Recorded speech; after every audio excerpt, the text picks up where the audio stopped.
Bună, dragilor, și bine ați revenit pe canalul meu de YouTube. Astăzi m-am gândit să vorbim despre lucrurile pe care nu le-am făcut în izolare. Știu că toată lumea a pus accent pe lucrurile pozitive care au ieșit din perioada aceasta, chiar și eu. Însă, cumva, mi se pare important să vedem ce nu am făcut în perioada asta de izolare sau ce credeam că o să facem mai mult și nu am făcut.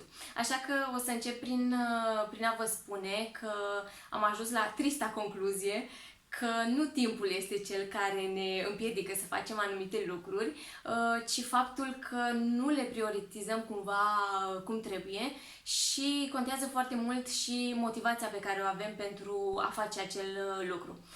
Cel puțin în cazul meu, spuneam mereu sau dădeam vina mereu pe timp, pentru că nu mai fac sport. Eu obișnuiam să fiu o persoană destul de activă, mergeam la sală, făceam activitate fizică, alergam, am participat chiar și la maraton de câteva ori și eram o persoană activă.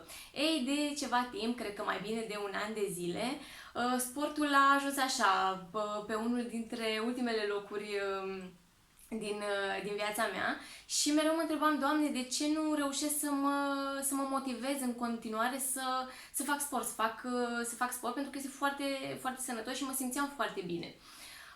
Și acum mi-am dat seama că, de fapt, sportul în momentul ăsta nu este, sau în perioada care a trecut, nu este sau nu a fost o activitate pe care am pus-o pe primele locuri. Și atunci am încetat, sau cel puțin o să încetez să dau vina pe timp și o să încerc să găsesc mai degrabă soluții, să văd cum pot să mă motivez, să mă reapuc de sport. Deci asta a fost unul dintre lucrurile pe care nu le-am făcut în carantină. Nu am făcut sport așa cum mi-aș fi imaginat și da, trebuie să văd ce e de făcut în privința asta, pentru că nu vreau să rămână sportul undeva la coadă. Al doilea lucru pe care credeam că o să-l fac dacă o să am mai mult timp, îmi doream mereu să nu mai cumpăr pâine și să fac mereu pâine de casă. Nu am un aparat de făcut pâine, pentru că știu că așa ar fi fost mai ușor, însă îmi spuneam mereu că dacă aș avea mai mult timp, cu siguranță aș face pâine în casă, nu aș mai consuma pâine din comerț. Lucru care nu s-a întâmplat, deși am avut mult mai mult timp. Cred că am făcut o singură dată pâine și cred că de 3 ori am făcut pizza, însă pâine am făcut o singură dată.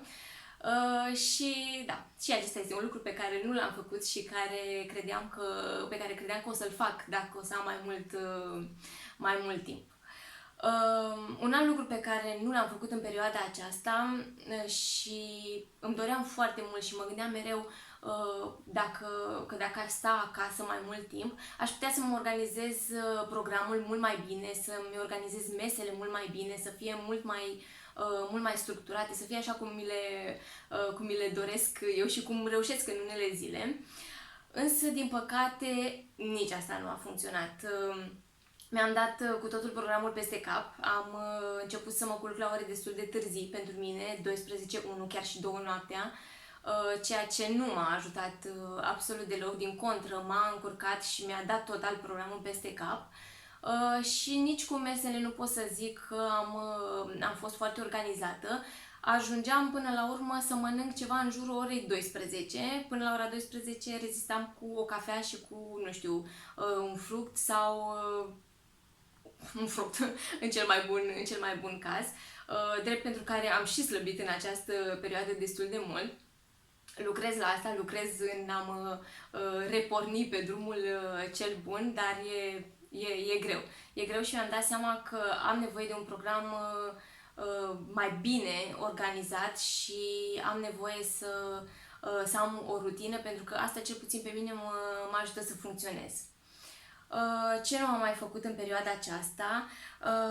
Mă gândeam că dacă o să fiu mai mult timp disponibilă sau mai mult timp pe acasă, o să pot să fac acele ședințe de relaxare sau de meditație, de yoga.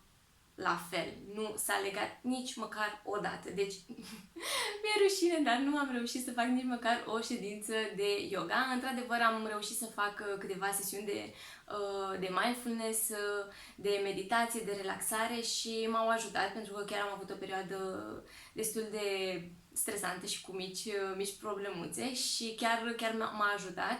Și vreau să lucrez la asta, vreau să îmi fac să fie parte din rutina mea aceste mici sesiuni de yoga, de mindfulness, de relaxare, pentru că știu că ajută foarte mult și ne schimbă cumva starea de spirit.